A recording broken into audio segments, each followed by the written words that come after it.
ਬੀਤੇ ਦਿਨੀ ਅੰਮ੍ਰਿਤਸਰ ਦੇ ਰਾਣੀ ਕਾ ਬਾਗ ਇਲਾਕੇ ਵਿੱਚ ਦਿਨ ਦਿਹਾੜੇ ਹੋਈ ਵੱਡੀ ਬੈਂਕ ਲੁੱਟ ਨੂੰ ਸੁਲਝਾਉਂਦੇ ਹੋਏ ਪੁਲਿਸ ਨੇ ਪੰਜਾਬ ਨੈਸ਼ਨਲ ਬੈਂਕ ਵਿੱਚੋਂ ਕਰੀਬ 23 ਲੱਖ ਰੁਪਏ ਲੁੱਟਣ ਦੇ ਮਾਮਲੇ ਵਿੱਚ 2 ਵਿਅਕਤੀਆਂ ਨੂੰ ਗ੍ਰਿਫਤਾਰ ਕੀਤਾ ਹੈ। ਇਹਨਾਂ ਵਿੱਚੋਂ ਇੱਕ ਅੰਮ੍ਰਿਤਸਰ ਦੇਹਾਤੀ ਕੱਥੂ ਨੰਗਲ ਤੇ ਇੱਕ ਅੰਮ੍ਰਿਤਸਰ ਦੇ ਮਜੀਠਾ रोड कॉलोनी ऋषि विहार का रहन वाला है। अमृतसर पुलिस कमिश्नर ने मामले की पूरी पड़ताल करते हुए अमृतसर प्रेस कॉन्फ्रेंस की। ਤੁਹਾਨੂੰ पता ही है कि एक 16 इसे महीने की 4 दिन पहला रानी के बाग PNB की ब्रांच के दिन दिहाड़े 2 क्रिमिनल्स आते ने वैपन्स के नाल 12:10 के उत्ते ਤੇ ਇੱਕ ਵੱਡੀ ਵਾਰਦਾਤ ਨੂੰ ਇੰਜਾਮ ਕਰਦੇ ਨੇ, ਜਿਹਦੇ ਵਿੱਚ ਲਗਭਗ 22 ਲੱਖ ਰੁਪਇਆ ਬੈਂਕ ਦੇ ਕੈਸ਼ੀਅਰ ਤੋਂ ਪਿਸਤੌਲ ਦੀ ਨੋਕ ਦੇ ਉੱਤੇ ਰੈਂਸਮ ਲੈ ਲੈਂਦੇ ਨੇ, ਉਥੋਂ ਲੁੱਟ ਕਰ ਲੈਂਦੇ ਨੇ, ਜਿਹਦੇ ਵਿੱਚ ਅਸੀਂ ਬੈਂਕ ਮੈਨੇਜਰ ਦੀ ਸਟੇਟਮੈਂਟ ਦੇ ਉੱਤੇ ਉੱਥੇ ਪਰਚਾ ਦਿੱਤਾ ਔਰ ਉਸ ਪਰਚੇ ਤੋਂ ਬਾਅਦ ਉਹਦੀ ਇਨਵੈਸਟੀਗੇਸ਼ਨ ਸ਼ੁਰੂ ਕੀਤੀ। ਸਾਡੇ SP city Prabhjot Singh, CIA ਦੀਆਂ ਟੀਮਾਂ, SHO ਸਾਹਿਬਾਨ, ਅਸੀਂ ਉਸ ਵੇਲੇ ਫਿਰ ਇਹਦਾ ਪੂਰਾ ਜਿਹੜਾ ਇਨਵੈਸਟੀਗੇਸ਼ਨ ਜਿਹੜੀ ਹੈ ਉਹਨੂੰ ਸਟਾਰਟ ਕੀਤੀ ਔਰ 4 ਦਿਨ ਦੇ ਵਿੱਚ ਇਹ ਜਿਹੜੀ ਬੈਂਕ ਡਕੈਤੀ ਦਿਨ ਦਿਹਾੜੇ ਕੀਤੀ ਗਈ ਸੀ, ਉਹਦੇ ਵਿੱਚ ਜਿਹੜੇ ਦੋਵੇਂ ਕ੍ਰਿਮੀਨਲ ਦੋਵਾਂ ਨੂੰ ਅਰੈਸਟ ਕਰ ਲਿਆ ਗਿਆ, ਜਿਹਦਾ ਇੱਕ ਦਾ ਨਾਮ ਹੈ ਲਾਲਜੀਤ ਸਿੰਘ ਜੋ ਕੱਥੂ ਨੰਗਲ ਥਾਣੇ ਦਾ ਵਸਨੀਕ ਹੈ ਔਰ ਦੂਸਰਾ ਜਿਹੜਾ ਗਗਨਦੀਪ ਸਿੰਘ ਜਿਹੜਾ ਮਜੀਠਾ ਰੋਡ ਅੰਮ੍ਰਿਤਸਰ ਦਾ ਵਸਨੀਕ ਹੈ। ਇਹ ਦੋਵਾਂ ਨੂੰ ਅਰੈਸਟ ਕਰ ਲਿਆ। ਉਸ ਦਿਨ ਜਿਹੜੀ ਉਹਨਾਂ ਦੇ ਨਾਲ ਵੈਪਨ ਸੀਗਾ, ਵੈਪਨ ਵੀ ਰਿਕਵਰ ਕਰ ਲਿਆ ਔਰ ਜਿਹੜੇ ਵਾਹੀਕਲ ਤੇ ਆਏ ਉਹਨਾਂ ਨੇ 2 ਵਾਹੀਕਲ ਇਸ ਸਾਰੇ ਇੰਜਾਮ ਕਰਨ ਵਾਸਤੇ 2 ਵਾਹੀਕਲ ਯੂਜ਼ ਕੀਤੇ। ਮੌਕੇ ਤੇ ਉਹ ਸਕੂਟੀ ਤੇ ਆਏ ਔਰ ਇਨਵੈਸਟੀਗੇਸ਼ਨ ਨੂੰ ਭੁਲੇਖਾ ਪਾਉਣ ਲਈ ਉਹਨਾਂ ਨੇ ਕੁਝ ਦੂਰ ਬਾਅਦ ਜਿਹੜੀ ਉਹ ਗੱਡੀ ਛੱਡ ਕੇ ਇੱਕ ਕਰੂਜ਼ ਜਿਹੜੀ ਹੈ ਉਹ ਜਿਹੜੀ ਉਹਨਾਂ ਦੀ ਆਪਣੀ ਸੀਗੀ ਉਹਦੇ ਵਿੱਚ ਗਏ। ਉਹ ਦੋਵੇਂ ਹੀ ਗੱਡੀਆਂ ਵੀ ਬਰਾਮਦ ਕਰ ਲਈਆਂ ਗਈਆਂ। ਸੋ ਉਸ ਦਿਨ ਜਿਹੜੇ ਉਹਨਾਂ ਨੇ ਕੱਪੜੇ ਪਾਏ ਹੋਏ ਸੀਗੇ, ਜੋ ਕੈਪ, ਜੋ ਉਹਨਾਂ ਨੇ ਆਪਣਾ ਮੂੰਹ ਛੁਪਾਉਣ ਲਈ ਜੋ ਵੀ ਰੱਖਿਆ ਹੋਇਆ ਸੀਗਾ, ਉਹ ਕੱਪੜੇ ਵੀ ਰਿਕਵਰ ਕਰ ਲਿਆ। ਕਹਿਣ ਤੋਂ ਭਾਵ ਹੈ ਕਿ ਜਿਹੜੀ ਟੋਟਲ ਇਨਵੈਸਟੀਗੇਸ਼ਨ ਦੇ ਵਿੱਚ ਮੁਲਜ਼ਮ ਦੋਵੇਂ, ਵੈਪਨ ਦੋਵੇਂ ਔਰ ਦੋਵੇਂ ਵਾਹੀਕਲਸ ਔਰ ਜੋ ਦਿਨ ਉਹਨਾਂ ਨੇ ਹੁਲੀਆ ਬਣਾਇਆ ਹੋਇਆ ਸੀਗਾ, ਕੱਪੜੇ ਪਾਏ ਹੋਏ ਸੀਗੇ, ਉਹ ਸਾਰੇ ਔਰ ਜੋ ਲੁੱਟ ਦੀ ਰਕਮ ਪਾਈ ਜਿਹੜੀ ਹੈ 100% ਜਿਹੜੀ ਹੈ ਉਹ ਰਿਕਵਰ ਹੋ ਗਈ ਹੈ। 22 ਲੱਖ 1,000 ਸਮਥਿੰਗ ਸੀਗਾ ਉਹ ਰਿਕਵਰ ਹੋ ਗਈ ਹੈ। ਸੋ ਇਹਦੇ ਨਾਲ ਜਿਹੜਾ ਇੱਕ ਵੱਡਾ ਤੁਸੀਂ ਇਹ ਕਹਿ ਸਕਦੇ ਹੋ ਕਿ ਇੱਕ ਜਿਹੜਾ ਅੰਮ੍ਰਿਤਸਰ ਦੇ ਵਿੱਚ ਇਹੋ ਜਿਹੀ ਜਿਹੜੀ ਲੁੱਟ ਸੀਗੀ ਦਿਨ ਦਿਹਾੜੇ ਕੀਤੀ, ਉਹ ਬਹੁਤ ਹੀ ਪ੍ਰੋਫੈਸ਼ਨਲ ਵੇ ਦੇ ਨਾਲ ਬਹੁਤ ਹੀ ਜਲਦੀ ਵਿਦਨ 4 ਡੇਜ਼, ਤਾਂ ਕਿ ਉਹਨਾਂ ਨੂੰ ਕੋਈ ਮੌਕਾ ਨਾ ਮਿਲੇ ਭੱਜਣ ਦਾ। ਔਰ ਇੱਥੇ ਮੈਂ ਕਹਿਣਾ ਚਾਹਾਂਗਾ ਕਿ ਸਾਡੇ ਜਿਹੜੇ ਮੁਲਾਜ਼ਮ ਜਿਨ੍ਹਾਂ ਨੂੰ ਹੁਣੇ ਆਪਾਂ ਸਰਟੀਫਿਕੇਟ ਵੀ ਕੀਤਾ, ਬਹੁਤ ਮਿਹਨਤ ਦੇ ਨਾਲ ਦਿਨ ਰਾਤ ਲਾ ਕੇ ਸਾਰੀਆਂ ਹੀ ਟੈਕਨੀਕਲ ਟੀਮਾਂ, ਸਾਰੀਆਂ ਹੀ ਸਾਡੇ ਜਿਹੜੇ SHO ਸਾਹਿਬਾਨ ਪਲੱਸ ਉਹਨਾਂ ਦੇ ਥੱਲੇ ਜਿਹੜੀਆਂ ਟੀਮਾਂ ਸੀ, ਮੈਂ ਉਦੋਂ ਵੀ ਕਿਹਾ ਸੀਗਾ ਕਿ ਅਸੀਂ 10 ਟੀਮਾਂ ਫਾਰਮੂਲੇਟ ਕੀਤੀਆਂ ਨੇ, ਡਿਫਰੈਂਟ ਟਾਸਕਿੰਗ ਦਿੱਤੀਆਂ, ਕਿਉਂਕਿ ਬਿਲਕੁਲ ਬਲਾਈਂਡ ਇਹ ਇੱਕ ਵਾਰਦਾਤ ਸੀਗੀ ਜਿਹਦੇ ਵਿੱਚ ਅਸੀਂ ਡਿਫਰੈਂਟ ਥਿਊਰੀਜ਼ ਦੇ ਉੱਤੇ ਵਰਕ ਕਰ ਰਹੇ ਸੀਗੇ ਕਿ ਕਿਉਂ ਆਏ। ਔਰ ਤੁਹਾਨੂੰ ਉਦੋਂ ਵੀ ਯਾਦ ਹੈ ਕਿ ਜਦੋਂ 12:10 ਤੇ ਹੋਈ ਤੇ ਅਸੀਂ ਜਿਹੜੇ ਸਾਡੇ ਬੀਟ ਇੰਚਾਰਜ ਵੀ ਉਸ ਦਿਨ 11:30 ਦੇ ਉੱਤੇ ਉਸ ਬੈਂਕ ਜਾਂਦੇ ਨੇ ਔਰ ਉਹਨਾਂ ਦੇ ਰਜਿਸਟਰ ਦੇ ਵਿੱਚ ਵੀ ਅੰਦਰਾਜ਼ ਕਰਦੇ ਨੇ ਔਰ ਉਦੋਂ ਉਹਨਾਂ ਨੇ ਨੋਟਿਸ 'ਚ ਵੀ ਲਿਆਂਦਾ ਸੀਗਾ ਕਿ ਇੱਥੇ ਸਿਕਿਉਰਿਟੀ ਗਾਰਡ ਨਹੀਂ ਹੈ ਔਰ ਤੁਹਾਡੇ ਜਿਹੜੇ ਅਲਾਰਮ ਨਹੀਂ ਵੱਜ ਰਹੇ। ਲੇਕਿਨ 12:10 ਤੇ ਵਾਰਦਾਤ ਹੁੰਦੀ ਹੈ ਔਰ ਇਹ ਅਸੀਂ ਵਿਦਨ 4 ਡੇਜ਼ ਮੇਰੇ ਖਿਆਲ ਕੋਈ ਵੀ ਜਿਹੜੀ ਹੈ ਇਨਵੈਸਟੀਗੇਸ਼ਨ ਚਾਹੇ ਸਕਾਟਲੈਂਡ ਪੁਲਿਸ ਵਰਗੀ ਨਾਲੋਂ ਵੀ ਵਧੀਆ ਜਿਹੜੀ ਹੈ ਉਹ ਪੰਜਾਬ ਪੁਲਿਸ ਨੇ ਆਪਣੀ ਫਿਰ ਇੱਕ ਵਾਰ ਫਿਰ ਜਿਹੜੀ ਆਪਣੀ ਪ੍ਰੋਫੈਸ਼ਨਲਿਜ਼ਮ, ਦਲੇਰੀ ਔਰ ਹਾਰਡ ਵਰਕ ਦਾ ਇੱਕ ਮੁਲਾਜ਼ਾ ਕਰਦੇ ਹੋਏ ਇਹ ਸਾਰੇ ਹੀ ਸਾਡੇ ਜਿਹੜੇ ਮੁਲਾਜ਼ਮ ਉਹਨਾਂ ਨੇ ਆਪਣੀ ਇਹ ਜਿਹੜੀ ਹੈ ਕਾਰਵਾਈ ਕੀਤੀ ਹੈ। ਇਸ ਸਾਰੇ ਆਪਰੇਸ਼ਨ ਦੇ ਵਿੱਚ ਲਗਭਗ 40 ਕਿਉਂਕਿ ਇੰਨੀਆਂ ਜ਼ਿਆਦਾ ਟਾਸਕਿੰਗ ਸੀਗੀਆਂ, 10 ਟੀਮਾਂ ਸੀਗੀਆਂ, ਉਹਨਾਂ ਦੇ ਵਿੱਚ ਸਾਡੇ ਕੋਈ 40 ਕੁ ਮੁਲਾਜ਼ਮ ਇੰਸਪੈਕਟਰ SHO ਤੋਂ ਲੈ ਕੇ ਥੱਲੇ ਕਾਂਸਟੇਬਲ ਤੱਕ ਉਹਨਾਂ ਨੇ ਇਹ ਮੁਸ਼ੱਕਤ ਕੀਤੀ ਹੈ ਔਰ ਲਗਭਗ 35 ਕਿਲੋਮੀਟਰ ਦਾ ਜਿਹੜਾ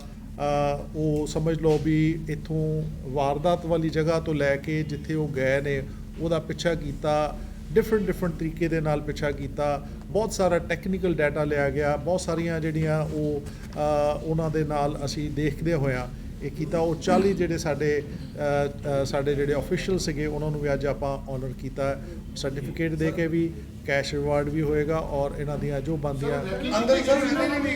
ਕੌਣ ਗਿਆ ਸੀ ਸਰ? ਦੋਵਾਂ ਚੋਂ ਇੱਕ ਬਾਹਰ ਰਿਹਾ ਸੀਗਾ। ਇਹਦੇ 'ਚ ਗਗਨਦੀਪ ਸਿੰਘ ਜਿਹੜਾ ਗਗਨ ਸਿੰਘ ਹੈ ਉਹ ਅੰਦਰ ਗਿਆ ਸੀਗਾ। ਔਰ ਇੱਥੇ ਮੈਂ ਇਹ ਵੀ ਦੱਸਣਾ ਚਾਹਾਂਗਾ ਕਿ ਇਹ ਜਿਹੜੇ ਵੈਪਨ ਵੀ ਉਹਨਾਂ ਦੇ ਲਾਇਸੈਂਸੀ ਸੀਗੇ। ਇੱਕ ਵੈਪਨ ਉਹਦੇ ਫਾਦਰ ਦਾ ਸੀਗਾ ਔਰ ਇੱਕ ਉਹਦਾ ਆਪਣਾ ਸੀਗਾ, ਮਤਲਬ ਦੋਵਾਂ ਦੇ ਹੀ ਲਾਇਸੈਂਸੀ ਵੈਪਨ ਸੀਗੇ ਗਗਨ ਦਾ। ਔਰ ਦੂਜੇ ਨੰਬਰ ਤੇ ਜਿਹੜੀ ਉਹ ਸਕੂਟੀ ਵਰਤੀ ਗਈ ਸੀਗੀ ਉਹ ਵੀ ਉਹਨਾਂ ਦੇ ਨਾਂ ਸੀਗੀ। ਔਰ ਸ਼ੈਵਰਲੇਟ ਦੀ ਜਿਹੜੀ ਕਰੂਜ਼ ਗੱਡੀ ਹੈ ਉਹ ਵੀ ਅਸੀਂ ਰਿਕਵਰ ਬਹੁਤ ਸ਼ਾਤਰ ਤਰੀਕੇ ਦੇ ਨਾਲ ਉਹਨਾਂ ਨੇ ਭੁਲੇਖਾ ਪਾਉਣ ਲਈ ਕੁਝ ਕਿਲੋਮੀਟਰ ਤੋਂ ਬਾਅਦ 10-15 ਕਿਲੋਮੀਟਰ ਤੋਂ ਬਾਅਦ ਸਕੂਟੀ ਦੇ ਨੂੰ ਐਕਸਚੇਂਜ ਕਰਕੇ ਜਿੱਥੇ ਪਹਿਲਾਂ ਹੀ ਗੱਡੀ ਖੜੀ ਕੀਤੀ ਹੋਈ ਸੀਗੀ ਉਹਦੇ ਵਿੱਚ ਆਪਣੇ ਆਪ ਨੂੰ ਚੇਂਜ ਕਰ ਲਿਆ ਤਾਂ ਕਿ ਅਸੀਂ ਜੇ ਸਕੂਟੀਆਂ ਵੀ ਚੈੱਕ ਕਰਦੇ ਰਹੀਏ ਤੇ ਉਹ ਗੱਡੀ ਆਪਦੀ ਜਿਹੜੀ ਹੈ ਉਹ ਚੇਂਜ ਕਰ ਲਈ। ਲੇਕਿਨ ਕੋਈ ਬੈਂਕ ਵਾਲੇ ਦੀ ਸ਼ਮੂਲੀਅਤ ਸਾਹਮਣੇ ਆਈ ਨਹੀਂ। ਦੇਖੋ ਉਹਨਾਂ ਨੇ ਕੋਈ ਅਲਾਰਮ ਨਹੀਂ ਚੱਲਿਆ ਤੇ ਕੋਈ ਬੈਂਕ ਵਾਲੇ ਦੀ ਮੁਲਾਜ਼ਮ ਦੀ ਕੋਈ ਸ਼ਮੂਲੀਅਤ ਸਾਹਮਣੇ ਆ ਰਹੀ। ਦੇਖੋ ਇਨੀਸ਼ੀਅਲ ਸਟੇਜ ਦੇ ਤਾਂ ਹਾਲੇ ਕਿਉਂਕਿ ਅਰੈਸਟ ਕੀਤਾ ਹੈ ਜੀ ਸਵੇਰੇ, ਹਾਲੇ ਕੋਈ ਇਹੋ ਜਿਹੀ ਸ਼ਮੂਲੀਅਤ ਕਿਉਂਕਿ ਬਾਕੀ ਇਨਵੈਸਟੀਗੇਸ਼ਨ ਦਾ ਮਸਲਾ ਹੈਗਾ, ਉਹਨਾਂ ਦੀ ਸਾਰੀ ਪੁੱਛਗਿੱਛ ਹੋਏਗੀ। ਲੇਕਿਨ ਇਨੀਸ਼ੀਅਲ ਤੌਰ ਦੇ ਉੱਤੇ ਉਹਨਾਂ ਦਾ ਕਹਿਣ ਤੋਂ ਇਹ ਸੀਗਾ ਕਿ ਇੱਥੇ ਕਿਉਂਕਿ ਗਾਰਡ ਨਹੀਂ ਸੀਗਾ ਸੋ ਉਹਨਾਂ ਨੇ ਇਹ ਜਿਹੜੀ ਹੈ ਵਾਰਦਾਤ ਅੰਜਾਮ ਦਿੱਤੀ ਹੈ। ਬਟ ਡੈਫੀਨੇਟਲੀ ਅਸੀਂ ਉਹ ਸਾਰੇ ਪਹਿਲੂ ਜਿਹੜੇ ਉਹ ਸਾਰੀਆਂ ਪੁੱਛਗਿੱਛ ਜੇ ਉਹਦੇ ਵਿੱਚ ਕੋਈ ਵੀ ਵਿਅਕਤੀ ਜਾਂ ਕੋਈ ਵੀ ਇੰਸਟੀਟਿਊਸ਼ਨ ਕਿਸੇ ਵੀ ਤੌਰ ਤੇ ਸਿੱਧੇ ਜਾਂ ਸਿੱਧੇ ਤੌਰ ਤੇ ਉਹਦੇ ਚ ਇਨਵੋਲਵ ਹੋਏਗਾ ਉਹ ਬਿਲਕੁਲ ਉਹਨੂੰ ਕਾਨੂੰਨ ਦੇ ਮੁਤਾਬਕ ਕਾਰਵਾਈ ਕੀਤੀ ਹਾਂ। ਤੁਹਾਡੇ ਤਿੰਨੇ ਸਵਾਲ ਜਿਹੜੇ ਆ ਉਹਦਾ ਪਹਿਲੇ ਨੰਬਰ ਦੇ ਉੱਤੇ ਕਿ ਇਹ ਦੋਵਾਂ ਦਾ ਹਾਲੇ ਤੱਕ ਕੋਈ ਕ੍ਰਿਮੀਨਲ ਰਿਕਾਰਡ ਨਹੀਂ ਹੈ। ਸੋ ਇੱਕ ਬੜੀ ਵੱਡਾ ਚੈਲੰਜ ਹੁੰਦਾ ਜਦੋਂ ਤੁਹਾਡਾ ਕ੍ਰਿਮੀਨਲ ਰਿਕਾਰਡ ਨਾ ਹੋਵੇ ਕਿਉਂਕਿ ਨਾਰਮਲੀ ਅਸੀਂ ਸਾਰੇ ਹੀ ਜਿਹੜੇ ਕ੍ਰਿਮੀਨਲ ਕੋਈ ਬਾਹਰ ਆਏ ਹੁੰਦੇ ਨੇ ਜਾਂ ਪੁਰਾਣੇ ਹੁੰਦੇ ਉਹਨਾਂ ਦਾ ਰਿਕਾਰਡ ਛਾਣਦੇ ਆ, ਇਹਦੇ ਵਿੱਚ ਵੀ ਛਾਣਿਆ ਗਿਆ ਲੇਕਿਨ ਇਹਨਾਂ ਦਾ ਹਾਲੇ ਕੋਈ ਸਾਡੇ ਅੱਗੇ ਕੋਈ ਇਹੋ ਜਿਹਾ ਕ੍ਰਿਮੀਨਲ ਰਿਕਾਰਡ ਉਹਨਾਂ ਦੇ ਥਾਣਿਆਂ ਤੋਂ ਪਤਾ ਕੀਤਾ ਗਿਆ ਕੋਈ ਕ੍ਰਿਮੀਨਲ ਰਿਕਾਰਡ ਨਹੀਂ ਹੈ। ਨੰਬਰ 2 ਦੇ ਉੱਤੇ ਜਿੱਥੋਂ ਤੱਕ ਮਨਸ਼ਾ ਦੀ ਗੱਲ ਹੈ ਉਹੀ ਫੇਰ ਆਉਂਦਾ ਛੇਤੀ ਅਮੀਰ ਹੋਣ ਵਾਲੀ ਵੀ ਕਿਉਂਕਿ ਉਹਨਾਂ ਕੋਲ ਵੈਪਨ ਵੀ ਸੀਗਾ, ਲਾਇਸੈਂਸੀ ਵੈਪਨ ਵੀ ਸੀਗਾ, ਦੋਵਾਂ ਨੇ ਹਮ ਰਾਜ਼ ਹੋ ਕੇ ਕਿ ਛੇਤੀ ਅਮੀਰ ਹੋਇਆ ਜਾਵੇ ਤੇ ਬੈਂਕ ਕਿਉਂਕਿ ਗਾਰਡ ਵਗੈਰਾ ਨਹੀਂ ਸੀਗੀ ਤੇ ਅੰਦਰ ਗਏ। ਤੁਹਾਨੂੰ ਤੁਸੀਂ ਦੇਖਿਆ ਹੀ ਹੋਇਆ, ਸਾਰਿਆਂ ਨੇ ਵਿਜ਼ਿਟ ਕੀਤਾ, ਮੇਰੇ ਖਿਆਲ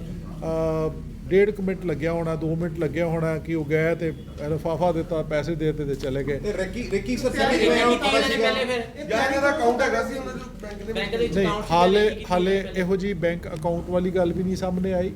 ਲੇਕਿਨ ਇਹ ਹੈ ਕਿ ਉਹਨਾਂ ਦਾ ਇੱਥੋਂ ਲੰਘਦੇ ਰਹੇ ਨੇ ਔਰ ਬੈਂਕ ਨੂੰ ਰੈਕੀ ਵੀ ਡੈਫੀਨੇਟਲੀ ਕਰਦੇ ਰਹੇ ਨੇ ਔਰ ਇਹ ਸੀਗਾ ਕਿ PNB ਦੇ ਵਿੱਚ ਕਿਉਂਕਿ ਬਾਹਰ ਗਾਰਡ ਨਹੀਂ ਬੈਠਾ ਹੋਇਆ ਇਸ ਕਰਕੇ ਉਹਨਾਂ ਨੇ ਉਹ ਟਾਈਮ ਚੁਣਿਆ ਔਰ ਉਹ ਟਾਈਮ ਵੀ ਜਿਹੜਾ ਚੁਣਿਆ ਜਦੋਂ 12-12:30 ਵਜੇ ਦੇ ਵਿੱਚ ਉਹਨਾਂ ਕੋਲ ਕੈਸ਼ ਜ਼ਿਆਦਾ ਹੁੰਦਾ।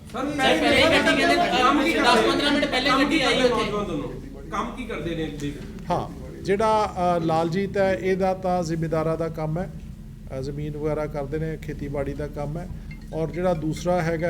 ਗਗਨਦੀਪ ਇਹ ਵੈਸੇ ਗ੍ਰੈਜੂਏਟ ਹੈ, BA ਪਾਸ ਹੈ ਲੇਕਿਨ ਵਿਹਲਾ ਟਾਈਪ ਹੈ ਔਰ ਇਹ ਜਿਹੜਾ ਬੇਸਿਕਲੀ ਹੁਣ ਤਾਂ ਜਿਹੜਾ ਤੁਸੀਂ ਲਾ ਲਓ ਵੀ ਇਹ ਕ੍ਰਿਮੀਨਲ ਐਕਟੀਵਿਟੀ ਦੇ ਵਿੱਚ ਐਂਟਰ ਕਰ ਗਏ ਕਿ ਆਪਣਾ ਇੱਕ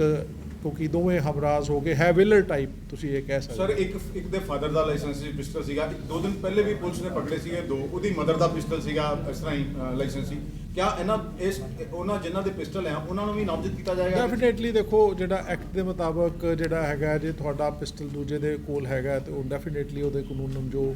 ਉਹ ਕਸੂਰ ਹੁੰਦਾ ਉਹ ਡੈਫੀਨੇਟਲੀ ਹੋਏਗਾ। ਔਰ ਕਿਉਂਕਿ ਇਸੇ ਕਰਕੇ ਆਪਾਂ ਬਹੁਤ ਸਾਰੇ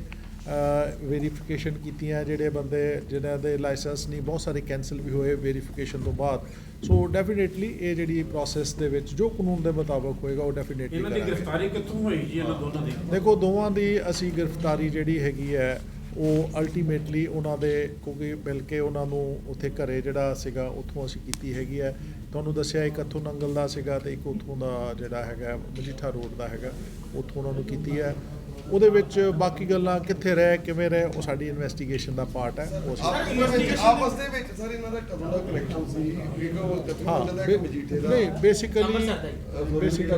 ਮਜੀਠਾ ਰੋਡ ਅੰਮ੍ਰਿਤਸਰ ਦਾ ਬੇਸਿਕਲੀ ਇਹ ਇੱਕ ਦੂਜੇ ਨੂੰ ਕਾਫੀ ਦੇਰ ਤੋਂ ਜਾਣੂ ਸੀਗੇ ਔਰ ਉਸ ਤੋਂ ਬਾਅਦ ਕਿਉਂਕਿ ਵੇਲਰ ਟਾਈਪ ਸੀਗੇ ਤੇ ਇਹਨਾਂ ਨੇ ਸੋਚਿਆ ਕਿ ਇਹ ਬੜਾ ਈਜ਼ੀ ਹੈ ਕਿ ਵੈਪਨ ਹੈਗਾ ਸਾਡੇ ਕੋਲ, ਵਾਹੀਕਲ ਵੀ ਹੈਗਾ ਤੇ ਡੇ ਟਾਈਮ ਤੇ ਗਏ ਤੇ ਜਿੱਥੇ ਕੋਈ ਗਾਰਡ ਨਾ ਹੋਵੇ ਉੱਥੇ ਜਾ ਕੇ ਉਹ ਬੈਂਕ। ਸਰ ਅੰਮ੍ਰਿਤਸਰ ਦੇ ਵਿੱਚ ਕਈ ਅਜਿਹੇ ਬੈਂਕ ਨੇ ਜਿਨ੍ਹਾਂ ਤੱਕ ਹਾਲੇ ਤੱਕ ਵੀ ਕੋਈ ਗਾਰਡ ਨਹੀਂ, ਬੈਂਕ ਦੇ ਵਿੱਚ ਵੀ ਉਹਨਾਂ ਦੇ ਬਾਹਰ ਏਟੀਐਮ ਨੇ, ਉਹਨਾਂ ਤੱਕ ਵੀ ਕੋਈ ਗਾਰਡ ਨਹੀਂ, ਰਾਤ ਵੀ ਖੁੱਲੇ ਰਹਿੰਦੇ ਨੇ। ਜੇ ਅਜਿਹਾ ਹੀ ਮਤਲਬ ਜਿਵੇਂ ਹੁਣ ਹੋਇਆ ਬਾਕੀ ਬੈਂਕਾਂ ਨਾਲ ਵੀ ਹੋ ਸਕਦਾ। ਦੇਖੋ ਅਸੀਂ ਤੁਹਾਨੂੰ ਪਤਾ ਹੀ ਹੈ ਕਿ ਹਮੇਸ਼ਾ ਇਸ ਗੱਲ ਤੇ ਚਰਚਾ ਕਰਦੇ ਰਹੀਦਾ ਔਰ ਤੁਸੀਂ ਦੇਖਿਆ ਸਾਰੇ ਪੱਤਰਕਾਰਾਂ ਨੇ ਵੀ ਕਿ ਜਦੋਂ ਇਹ ਵਾਰਦਾਤ ਹੋਈ ਹੈ ਔਰ ਉਹ ਜਿਹੜਾ ਰਜਿਸਟਰ ਦੇ ਵਿੱਚ ਵੀ ਸਾਡੇ ਜਿਹੜੇ EMPLOYEES ਨੇ ਸਾਡੇ ਬੀਟ ਉਹਨਾਂ ਦੀ ਅਸੀਂ ਸਾਡੇ ਆਫਿਸਰਸ ਨੇ ਅਸੀਂ ਉਹਨਾਂ ਦੀ ਇੱਕ ਡਿਊਟੀ ਲਾਈ ਹੈ ਕਿ ਤੁਸੀਂ ਇੰਸਟੀਟਿਊਸ਼ਨਸ ਜਾਓ, ਡਿਫਰੈਂਟ ਟਾਈਮਿੰਗਸ ਤੇ ਜਾਓ, ਉਹਨਾਂ ਨੂੰ ਆਗਾਜ਼ ਵੀ ਕਰੋ ਔਰ ਜੇ ਹਾਫ ਐਨ ਆਵਰ ਦਾ ਫਰਕ ਪਿਆ, ਜੇ ਕਿਤੇ ਹਾਫ ਐਨ ਆਵਰ ਦਾ ਫਰਕ ਹੁੰਦਾ ਤੇ ਸ਼ਾਇਦ ਉੱਥੇ ਹੀ ਮੌਕੇ 'ਤੇ ਮੁਕਾਬਲਾ ਵੀ ਹੋ ਸਕਦਾ ਸੀਗਾ ਔਰ ਲੇਕਿਨ ਅਸੀਂ ਆਪਣੇ ਤੌਰ ਦੇ ਉੱਤੇ ਬੜਾ ਚੌਕਸ ਰੱਖਣ ਦੀ ਕੋਸ਼ਿਸ਼ ਕਰਦੇ ਹਾਂ। ਸਾਡੇ ਜਿਹੜੇ ਬੀਟ ਇੰਚਾਰਜ ਹੈ ਉਹਨਾਂ ਨੂੰ ਪੂਰੀ ਹਦਾਇਤ ਹੈ ਕਿ ਇਹਨਾਂ ਇੰਸਟੀਟਿਊਸ਼ਨਸ ਨੂੰ ਜਾ ਕੇ ਚੈੱਕ ਵੀ ਕਰਨਾ। ਬਹੁਤ ਸਾਰੇ ਇੰਸਟੀਟਿਊਸ਼ਨਸ ਨੇ ਆਪਣੇ ਗਾਰਡ ਵੀ ਰੱਖੇ ਹੈ, ਜਿਹੜੇ ਬੈਂਕਸ ਵੀ ਨੇ ਜਾਂ ਹੋਰ ਫਾਈਨੈਂਸ਼ੀਅਲ ਇੰਸਟੀਟਿਊਸ਼ਨਸ ਵੀ ਨੇ, ਅਸੀਂ ਵੀ ਉਹਨਾਂ ਦਾ ਧਿਆਨ ਰੱਖਦੇ ਹਾਂ ਔਰ ਬਾਕੀਆਂ ਨੂੰ ਵੀ ਅਸੀਂ ਹਦਾਇਤ ਵੀ ਕਰ ਰਹੇ ਹਾਂ, ਉਹਨਾਂ ਨਾਲ ਕੋਆਰਡੀਨੇਟ ਵੀ ਕਰ ਰਹੇ ਹਾਂ, ਉਹਨਾਂ ਨਾਲ ਮੀਟਿੰਗਸ ਵੀ ਕੀਤੀਆਂ ਨੇ ਕਿ ਤੁਸੀਂ ਆਪਣਾ ਜਿਹੜਾ ਹੈਗਾ ਇਹਨੂੰ ਸੇਫਟੀ ਵੱਲੋਂ ਉਹਨਾਂ ਜਿਹੜੀਆਂ ਹੈਗੀਆਂ ਬੈਂਕਸ ਜਾਂ ਇੰਸਟੀਟਿਊਸ਼ਨਸ ਨੂੰ ਸੇਫ ਰੱਖਿਆ ਜਾਵੇ। ਲੇਕਿਨ ਅੱਜ ਦੀ ਡੇਟ ਦੇ ਉੱਤੇ ਇਹ ਇੱਕ ਐਗਜ਼ਾਮਪਲ ਹੈ ਕਿ ਇੱਕ 3 ਦਿਨਾਂ ਦੇ ਵਿੱਚ ਇੱਕ ਜਿਹੜਾ ਬਿਲਕੁਲ ਬਲਾਈਂਡ ਜਿਹੜੀ ਇਹ ਵਾਰਦਾਤ ਇੰਨੀ ਵੱਡੀ ਵਾਰਦਾਤ ਸੀਗੀ ਉਹਨੂੰ ਇੱਕ ਸੋਲਵ ਹੋਇਆ, ਡਿਟੈਕਟ ਹੋਇਆ, ਮੁਲਜ਼ਮ ਵੀ ਫੜੇ ਗਏ ਔਰ ਪੂਰੀ ਜਿਹੜੀ ਉਹ ਹੋ ਗਈ ਹੈ, ਰਿਕਵਰ ਵੀ ਹੋ ਗਿਆ ਵੈਪਨ ਵੀ ਔਰ ਇੱਕ ਕਾਫੀ ਜਿਹੜੀ ਹੈ ਫੋਰਸ ਵਾਸਤੇ ਵੀ ਮੋਟੀਵੇਸ਼ਨਲ ਵਾਲੀ ਗੱਲ ਹੈਗੀ ਹੈ ਔਰ ਪਬਲਿਕ ਵਾਸਤੇ ਵੀ ਹੈ ਔਰ ਮੈਨੂੰ ਇਹ ਲੱਗਦਾ ਹੈ ਕਿ ਆਉਣ ਵਾਲੇ ਸਮੇਂ ਦੇ ਵਿੱਚ ਜੇ ਪੁਲਿਸ ਦੀ ਜਿਵੇਂ ਆਪਾਂ ਅੱਗੇ ਵੀ ਗੱਲ ਕਰਦੇ ਹਾਂ ਬਿਲਕੁਲ ਮੈਂਟਲੀ ਵੀ ਅਲਰਟ ਹੈ, ਫਿਜ਼ੀਕਲੀ ਵੀ ਚੌਕਸ ਹੈ ਔਰ ਸਾਡਾ ਪੂਰਾ ਧਿਆਨ ਹੈ ਜੇ ਪਬਲਿਕ ਦੀ ਪੂਰੀ ਸਪੋਰਟ ਹੋਏਗੀ ਔਰ ਪਬਲਿਕ ਜਿਵੇਂ ਸਾਨੂੰ ਬਹੁਤ ਸਪੋਰਟ ਕਰ ਰਹੀ ਹੈ, ਇਨਫੋਰਮੇਸ਼ਨ ਵੀ ਕਰ ਰਹੀ ਹੈ ਤੇ ਮੇਰੇ ਖਿਆਲ ਦੇ ਵਿੱਚ ਜਿਹੜਾ ਹੈ ਕ੍ਰਿਮੀਨਲ ਐਕਟੀਵਿਟੀਜ਼ ਦੇ ਪੂਰੀ ਨੱਥ ਪਾਈ ਜਾ ਸਕਦੀ ਹੈ। Thank you very much. Sir 19 ਦਸੰਬਰ ਨੂੰ ਕੱਥੂ ਨੰਗਲ ਇੱਕ ਬੈਂਕ ਡਕੈਤੀ ਹੋਈ ਸੀ, ਸੇਮ ਮੋਡਸ ਆਪਰੈਂਡੀ ਸੀਗਾ, ਸੇਮ 2 ਬੰਦੇ ਸੀਗੇ, ਇਸ ਤਰ੍ਹਾਂ ਲੁੱਟ ਕੇ ਲੈ ਗਏ ਸੀਗੇ। ਉਹ ਵੀ ਬੰਦਾ ਵੀ ਕੱਥੂ ਨੰਗਲ ਦਾ ਹੈਗਾ ਸਰ, ਕੋਈ ਲਿੰਕ ਦੇਖੋ ਉਹ ਚੀਜ਼ਾਂ ਨੂੰ ਹੁਣ ਆਪਾਂ ਇਨਵੈਸਟੀਗੇਟ ਕਰਾਂਗੇ ਬਾਕੀ ਪਾਰਟ ਵੀ, ਠੀਕ ਹੈ, ਉਹਦੇ ਵਿੱਚ ਕੀ ਹੋਰ ਇਹਨਾਂ ਦੀਆਂ ਕੋਈ ਐਕਟੀਵਿਟੀਜ਼ ਰਹੀਆਂ ਨੇ ਕਿਵੇਂ ਰਹੀਆਂ, ਲੇਕਿਨ ਹਾਲੇ ਉਹਨਾਂ ਦੇ ਕੋਈ ਨੋਮੀਨੇਟ ਨਹੀਂ, ਉਹ ਤਾਂ ਸਾਰੀਆਂ ਕੰਪੇਅਰ ਹੋ ਜਾਏਗਾ, ਉਹ ਸਾਰਾ ਸਿਸਟਮ ਬਣ ਜਾਏਗਾ। ਸ਼ਾਹ ਜੀ ਕੱਟਿਓ ਇਹ ਇਸ ਬੈਂਕ ਨਾਲ ਰਿਲੇਟਡ ਕਾਰਨ ਸਵਾਲ ਹੈ ਕਿ ਇਹ ਸਾਰੇ ਬੈਂਕ ਵਾਲਿਆਂ ਨੂੰ ਤੁਸੀਂ ਹੁਣ ਅਗਲੀ